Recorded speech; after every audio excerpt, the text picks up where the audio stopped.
ओम नमः भगवते वासुदेवाय। श्रीमद्भागवत महापुराण द्वितीय स्कंध नवम अध्याय। ब्रह्मा जी का भगवत धाम दर्शन और भगवान के द्वारा उन्हें चतुश्लोकी भागवत का उपदेश। श्री सुखदेव जी कहते हैं, परीक्षित, जैसे स्वप्न में देखे जाने वाले पदार्थों के साथ उसे देखने वाले का कोई संबंध नहीं होता, वैसे ही देहादि से अतीत अनुभव स्वरूप आत्मा का माया के बिना दृश्य पदार्थों के साथ कोई संबंध नहीं हो सकता।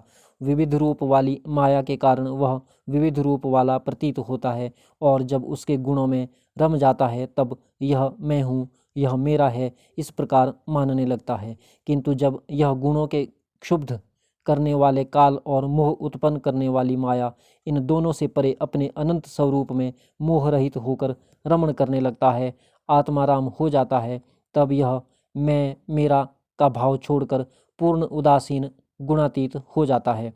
ब्रह्मा जी की निष्कपट तपस्या से प्रसन्न होकर भगवान ने उन्हें अपने रूप का दर्शन कराया और आत्म तत्व के ज्ञान के लिए उन्हें परम सत्य परमार्थ वस्तु का उपदेश किया। वही बात मैं तुम्हें सुनाता हूँ। तीनों लोकों के परम गुरु आदिदेव ब्रह्मा जी अपने जन्म स्थान कमल पर बैठकर सृष्टि करने की इच्छा से विचार करने लगे, परंतु जिस ज्ञान दृष्टि से सृष्टि का निर्माण हो सकता था और जो सृष्टि व्यापार के लिए वांछनीय है, वह दृष्टि उन्हें प्राप्त नहीं हुई। एक दिन वे यही चिंता कर रहे थे कि प्रलय के समुद्र में उन्होंने व्यंजनों के 16वें एवं 21वें अक्षर त तथा प को तप तप तप करो इस प्रकार 2 बार सुना। परीक्षित, महात्मा लोग इस तप को ही त्यागियों का धन मानते हैं। यह सुनकर ब्रह्मा जी ने वक्ता को देखने की इच्छा से चारों ओर देखा, परंतु वहां दूसरा कोई दिखाई न पड़ा। वे अपने कमल पर बैठ गए और मुझे तप करने की प्रत्यक्ष आज्ञा मिली है ऐसा निश्चय कर और उसी में अपना हित समझकर उन्होंने अपने मन को तपस्या में लगा दिया। ब्रह्मा जी तपस्वियों में सबसे बड़े तपस्वी हैं। उनका ज्ञान अमोघ है। उन्होंने एक समय 1 सहस्त्र दिव्य वर्ष पर्यंत एकाग्रचित से अपने प्राण, मन, कर्मेंद्रिय और ज्ञानेंद्रियों को वश में करके ऐसी तपस्या की जिससे वे समस्त लोगों को प्रकाशित करने में समर्थ हो सके। उनकी तपस्या से प्रसन्न होकर भगवान ने उन्हें अपना वह लोक दिखाया जो सबसे श्रेष्ठ है और जिससे परे कोई दूसरा लोक नहीं है। उस लोक में किसी भी प्रकार के क्लेश, मोह और भय नहीं है। जिन्हें कभी एक बार भी उनके दर्शन का सौभाग्य प्राप्त हुआ है, वे देवता बार बार उनकी स्तुति करते रहते हैं। वहाँ रजोगुण, तमोगुण और इनसे मिला हुआ सत्वगुण भी नहीं है। वहाँ ना काल की दाल गलती है और ना माया ही कदम रख सकती है। फिर माया के बाल बच्चे तो जा ही कैसे सकते हैं। वहाँ भगवान के वे पार्षद निवास करते हैं जिनका पूजन देवता और दैत्य दोनों ही करते हैं। उनका उज्ज्वल आभा से युक्त श्याम शरीर शतदल कमल के समान कोमल नेत्र और पीले रंग के वस्त्र से शोभायमान है। अंग अंग से राशि राशि सौंदर्य बिखरता रहता है। वे कोमलता की मूर्ति हैं। सभी के 4-4 भुजाएं हैं। वे स्वयं तो अत्यंत तेजस्वी हैं ही, मणिजटित स्वर्ण के प्रभा में आभूषण भी धारण किए रहते हैं। उनकी छवि मूंगे, वैदुर्य मणि और कमल के उज्ज्वल तंतु के समान है। उनके कानों में कुंडल, मस्तक पर मुकुट और कंठ में मालाएं शोभायमान है। जिस प्रकार आकाश बिजली सहित बादलों से शोभायमान होता है, वैसे ही वह लोक मनोहर कामिनियों की कांति से युक्त महात्माओं के दिव्य तेजोमय विमानों से स्थान स्थान पर सुशोभित होता रहता है। उस वैकुंठ लोक में लक्ष्मी जी सुंदर रूप धारण करके अपनी विविध विभूतियों के द्वारा भगवान के चरण कमलों की अनेकों प्रकार से सेवा करती रहती हैं। कभी कभी जब वे झूले पर बैठकर अपने प्रियतम भगवान की लीलाओं का गायन करने लगती हैं, तब उनके सौंदर्य और सुरभि से उन्मत्त होकर भौरे स्वयं उन लक्ष्मी जी का गुणगान करने लगते हैं। ब्रह्मा जी ने देखा कि उस दिव्य लोक में समस्त भक्तों के रक्षक लक्ष्मीपति, यज्ञपति एवं विश्वपति भगवान विराजमान हैं। सुनंद, नंद, प्रबल और अरहण आदि मुख्य मुख्य पार्षदगण उन प्रभु की सेवा कर रहे हैं। उनका मुख कमल प्रसाद मधुर मुस्कान से युक्त हैं। आंखों में लाल लाल डोरियां हैं। बड़ी मोहक और मधुर चितवन है। ऐसा जान पड़ता है कि अभी अभी अपने प्रेमी भक्त को अपना सर्वस्व दे देंगे। सिर पर मुकुट, कानों में कुंडल और कंधे पर पीतांबर जगमगा रहे हैं। वक्षस्थल पर एक सुनहरी रेखा के रूप में श्री लक्ष्मी जी विराजमान हैं और सुंदर 4 भुजाएं हैं। वे एक सर्वोत्तम और बहुमूल्य आसन पर विराजमान हैं। पुरुष, प्रकृति, महतत्व, अहंकार, मन, 10 इंद्रियां, शब्द आदि 5 तन्मात्राएं और पंचभूत, ये 25 शक्तियां मूर्तिमान होकर उनके चारों ओर खड़ी हैं। समग्र ऐश्वर्य, धर्म, कीर्ति, श्री, ज्ञान और वैराग्य, इन 6 नित्य सिद्ध स्वरूपभूत शक्तियों से वे सर्वदा युक्त रहते हैं। उनके अतिरिक्त और कहीं भी ये नित्य रूप से निवास नहीं करती। वे सर्वेश्वर प्रभु अपने नित्य आनंदमय स्वरूप में ही नित्य निरंतर निमग्न रहते हैं। उनका दर्शन करते ही ब्रह्मा जी का हृदय आनंद के उद्रेक से लबालब भर गया। शरीर पुलकित हो उठा, नेत्रों में प्रेमाश्रु छलक आए। ब्रह्मा जी ने भगवान के उन चरण कमलों में जो परमहंसों के निवृत्ति मार्ग से प्राप्त हो सकते हैं, सिर झुकाकर प्रणाम किया। ब्रह्मा जी के प्यारे भगवान अपने प्रिय ब्रह्मा को प्रेम और दर्शन के आनंद में निमग्न, शरणागत तथा प्रजा सृष्टि के लिए आदेश देने के योग्य देखकर बहुत प्रसन्न हुए। उन्होंने ब्रह्मा जी से हाथ मिलाया तथा मंद मुस्कान से अलंकृत वाणी में कहा।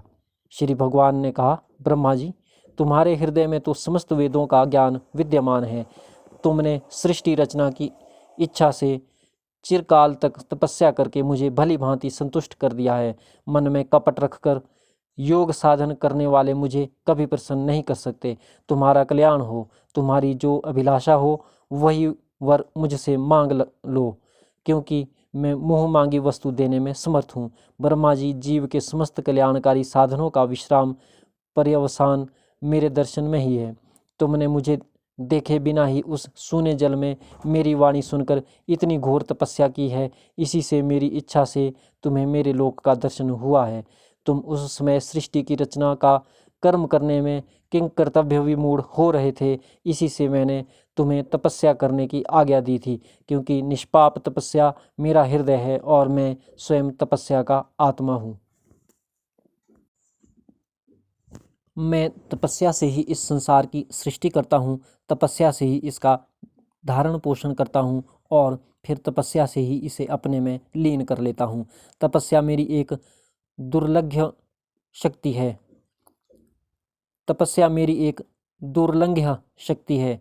ब्रह्मा जी ने कहा, भगवान, आप समस्त प्राणियों के अंतःकरण में साक्षी रूप से विराजमान रहते हैं।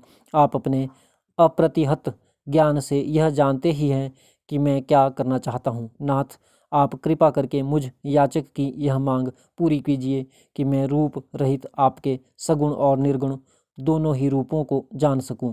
आप माया के स्वामी हैं। आपका संकल्प कभी व्यर्थ नहीं होता।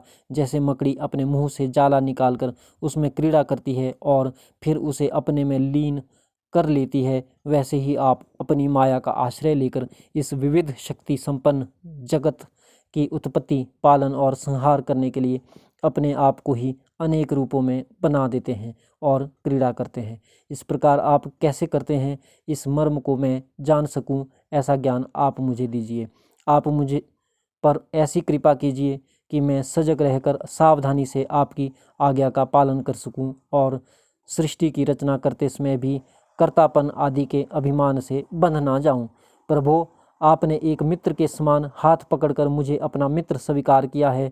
अतः जब मैं आपकी इस सेवा सृष्टि रचना में लगूं और सावधानी से पूर्व सृष्टि के गुण कर्मानुसार जीवों का विभाजन करने लगूं, तब कहीं अपने को जन्म कर्म से स्वतंत्र मानकर प्रबल अभिमान न कर बैठूं। श्री भगवान ने कहा, अनुभव, प्रेमा भक्ति और साधनों से युक्त अत्यंत गोपनीय अपने स्वरूप का ज्ञान मैं तुम्हें कहता हूँ। तुम उसे ग्रहण करो। मेरा जितना विस्तार है, मेरा जो लक्षण है, मेरे जितने और जैसे रूप, गुण और लीलाएं हैं, मेरी कृपा से तुम उनका तत्व ठीक ठीक वैसा ही अनुभव करो। सृष्टि के पूर्व केवल मैं ही मैं था। मेरे अतिरिक्त ना स्थूल था ना सूक्ष्म, ना तो दोनों का कारण अज्ञान।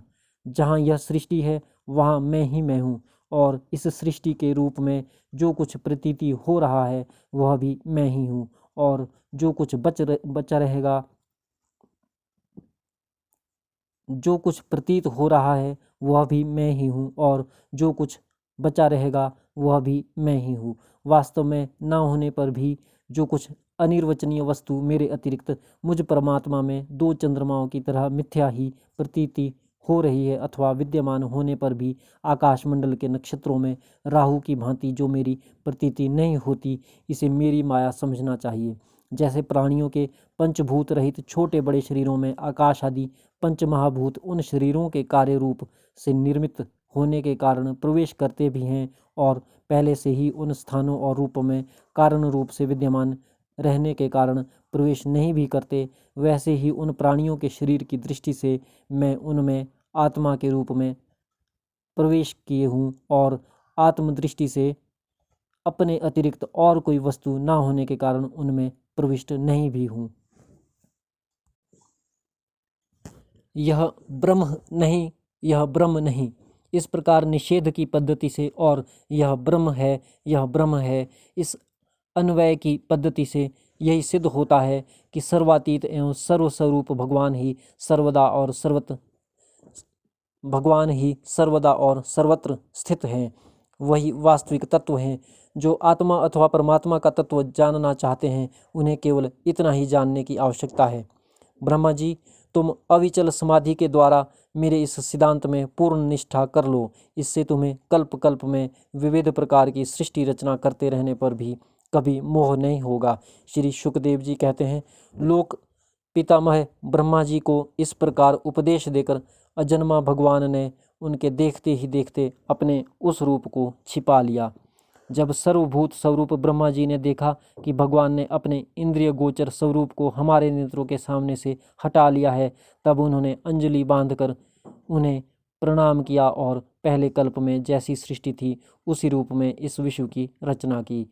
एक बार धर्मपति प्रजापति ब्रह्मा जी ने सारी जनता का कल्याण हो अपने इस स्वार्थ की पूर्ति के लिए विधि पूर्वक यम नियमों को धारण किया। उस समय उनके पुत्रों में सबसे अधिक प्रिय परम भक्त देवर्षि नारद जी ने मायापति भगवान की माया का तत्व जानने की इच्छा से बड़े संयम, विनय और सौम्यता से अनुगत होकर उनकी सेवा की और उन्होंने सेवा से ब्रह्मा जी को ही संतुष्ट कर लिया। परीक्षित, जब देवर्षि नारद ने देखा कि मेरे लोक पितामह पिताजी मुझ पर प्रसन्न हैं, तब उन्होंने उनसे यही प्रश्न किया जो तुम मुझसे कर रहे हो। उनके प्रश्न से ब्रह्मा जी और भी प्रसन्न हुए। फिर उन्होंने यह 10 लक्षण वाला भागवत पुराण अपने पुत्र नारद को सुनाया, जिसका स्वयं भगवान ने उन्हें उपदेश किया था। परीक्षित, जिस समय मेरे परम तेजस्वी पिता सरस्वती के तट पर बैठकर परमात्मा के ध्यान में मग्न थे, उस समय देवर्षि नारद जी ने वही भागवत उन्हें सुनाया। तुमने मुझसे जो यह प्रश्न किया है कि विराट पुरुष से इस जगत की उत्पत्ति कैसे हुई, तथा दूसरे भी जो बहुत से प्रश्न किए हैं, उन सब का उत्तर मैं उसी भागवत पुराण के रूप में देता हूँ।